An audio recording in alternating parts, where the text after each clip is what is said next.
it's another road trip where, that's just the way it goes. But we wound up at Rogers. That's why I'm telling the story. But it was crazy. You can make a movie of this. My dad and them get this idea that they're going to raise worms and just sell them at, because they're tired of buying worms and how much they pay for them when they go fishing. Because we go fishing every weekend, spring right through the summer. And so they said, we could raise our own worms. Matter of fact, we could sell them.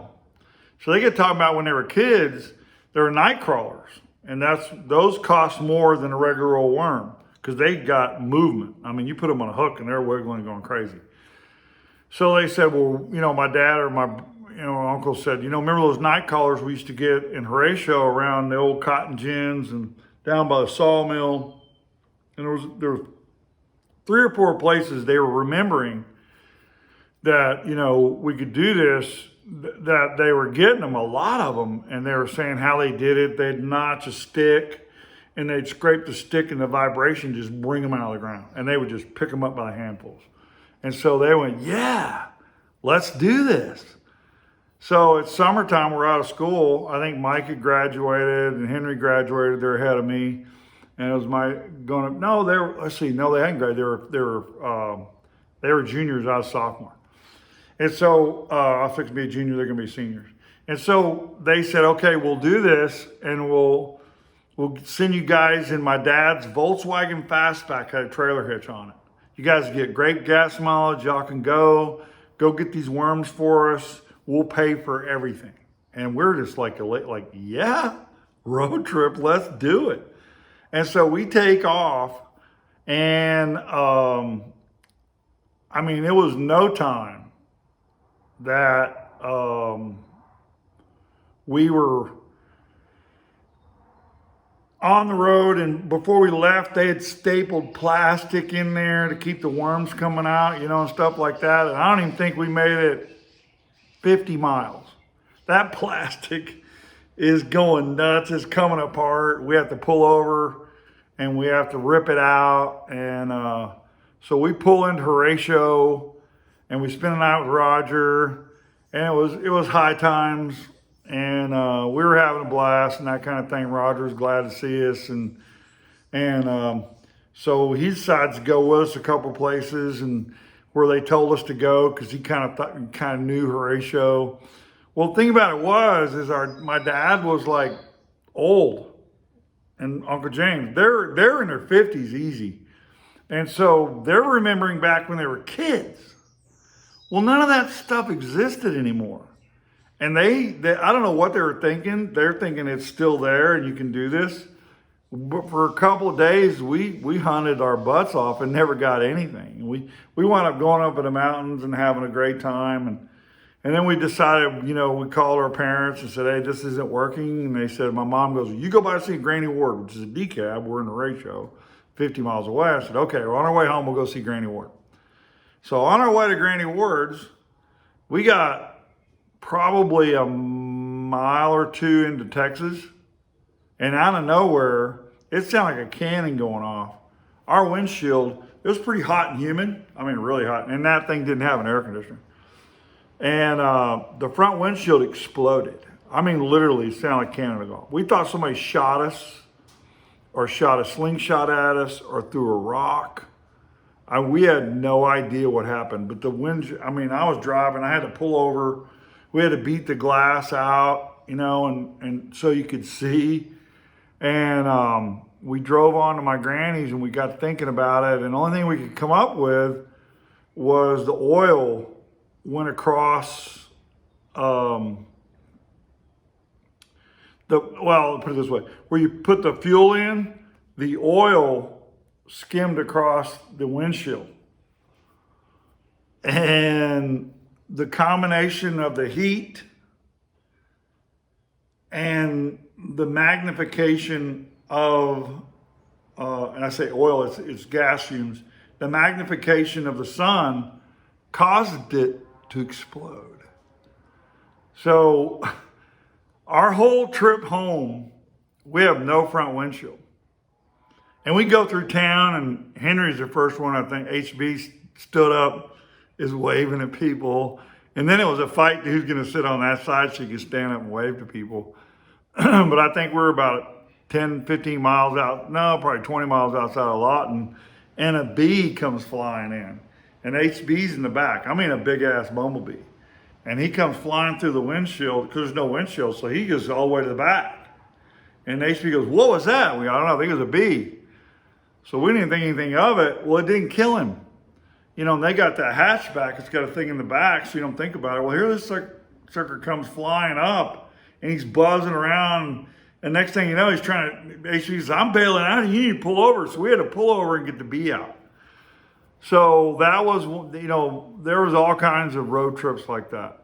I mean, it was crazy fun times. It really was. And like I said, we got to go have fun with Roger, and he's laughing his butts off. You know, our dads are, you know, they're losing it. Oh my God, I can't believe they sent you down here. We said, hey, we're glad they did. They gave us a bunch of money and funded the whole thing.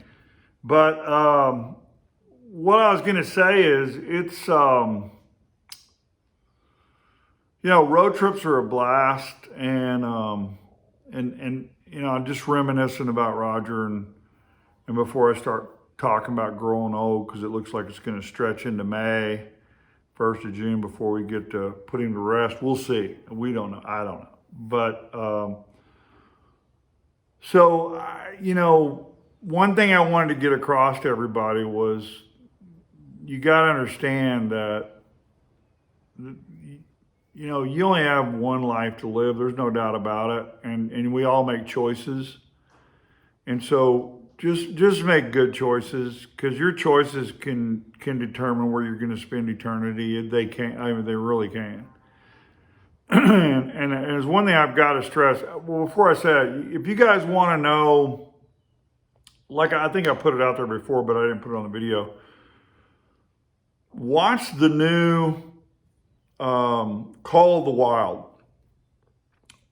They did a great job with that. They animated the dogs, and so they can make them do things that if you had an actual dog in there, and they look really real.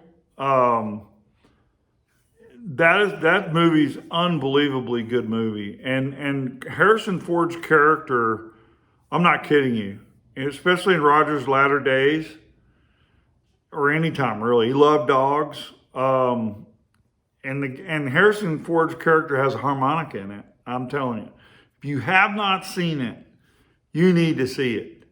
And when you see Harrison Ford in his character, you'll see Roger. You will.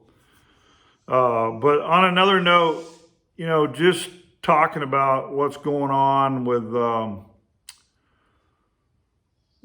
everything, and that's going on around this world right now. There's some things going on about children and what they're doing to children that a lot of people don't know. It's not good. It's really not. And I think I put it out there to everybody that if you haven't seen this documentary called Out of the Shadows, and if you don't do it right, YouTube won't recognize it now. They've kind of shunned on it, which tells me it's probably, I already know it's the truth, but it's child trafficking and the sex trafficking that's going on in this world, and there's a group of people are out taking it down, exposing it. Mainstream media won't report it. I don't know why, but there's been over 4,000 to 5,000 arrests in the last 3 years in that child trafficking, sex trafficking thing. Hundreds of kids. They're putting together another documentary, and it's Navy SEALs that are doing this. They're retired Navy SEALs, and they're going around and they're freeing these kids up. I mean, they hold them on ships or below ground out in the sea in international waters. And it's real. You guys, you wouldn't believe it was real, but it's real. They're doing it. And so a lot of that's taking place right now. They're freeing these kids, and they're arresting a lot of people. It doesn't make mainstream media. They won't report it. My suspicions are there are a lot of people that y'all would recognize that are involved that I don't think people will believe it, but it's true.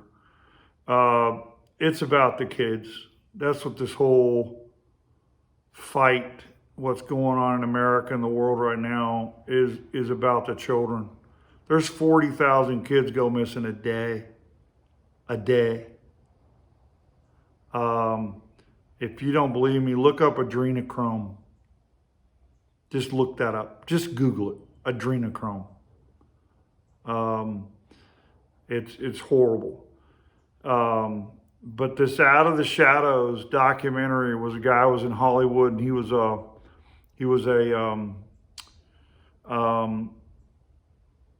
stuntman that found out about all this and just couldn't handle it anymore. So he got a film buddy of his, and there's a lady named Liz Corkin, Liz Corkin, who's been exposing this for the last 15 to 20 years, and she's a saint. I mean, she's been fighting for it forever, and they collaborated with her, and it's something you really, really should watch. It's eye-opening. It's the truth. Trust me, it is. I love you guys. Can't wait to see everybody, especially at the celebration, and those who can't make it. It's going to be fantastic. It really is, for my brother's life. We're going to celebrate his life. It's going to be awesome.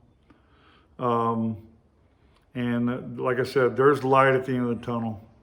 So in the spirit of my brother and what's going on with the kids, just a little blues, no singing.